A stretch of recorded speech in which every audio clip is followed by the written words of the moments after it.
shumë ndryshime në televizion për të shkuar më pas edhe në Kosovë, tek Big Brother VIP Kosova, e cila po ashtu krijon një lloj pëlqyeshmërinë publik, interesin publik edhe në këtu në Shqipëri. Është folur së fundmi që do të ketë një largim në këtë sezon të Jonida Vokshit. Konfirmohet nga ana juaj? Mbaj mend që Jonida Vokshi e ka shprehur këtë që vitin që kaloi,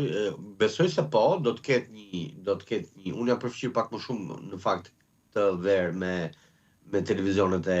Kosovës, zërat që qarkullojnë lart e poshtë që nuk do të jetë Jonida Vokshi, kështu që po Big Brother VIP Kosova ka qenë goxha i suksesshëm vitin që kaloi, duke lënë pas edhe Big Brother VIP Shqipërinë. Ka qenë një nga më të ndjekurit, absolutisht ka prodhuar super personazhe, kështu që shpresoj që të ruhet, di që po bëhet një shpjerë, di që mund të ketë dy shtëpi paralele, di që do të jetë komplet ndryshe, di që ka prap bashkëpunim me Grande Fratellon, atë që Top Channel do ta bënte edhe nuk e realizoi dot. Kujtoj ku ka qenë Big Brother VIP 4, ku u deklarua që një nga banorët, dhe supozohej që Loredana Brati do të shkonte në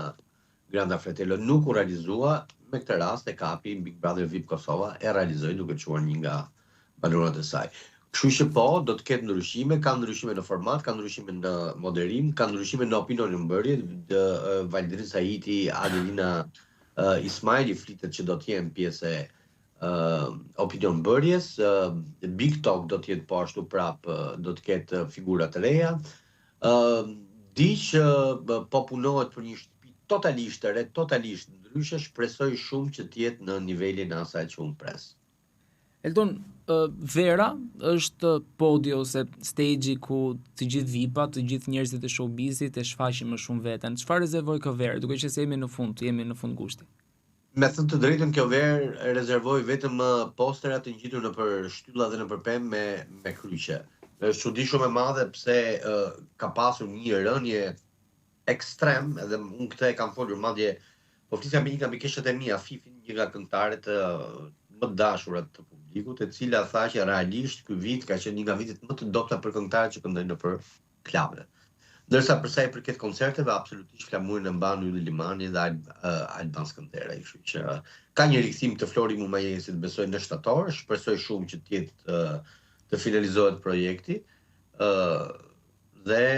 të ketë edhe ne, me sa duket Shqipëria po rikthehet në atë si në të tërë Europën, ku më tepër këngëtarët e mëdhenj bëjnë ato koncertet e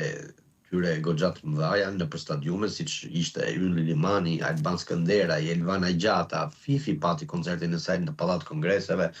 kështu që po ka pas ka qenë më tepër e tërë energjia e tyre ka qenë e fokusuar te koncertet, jo më tek lokalet,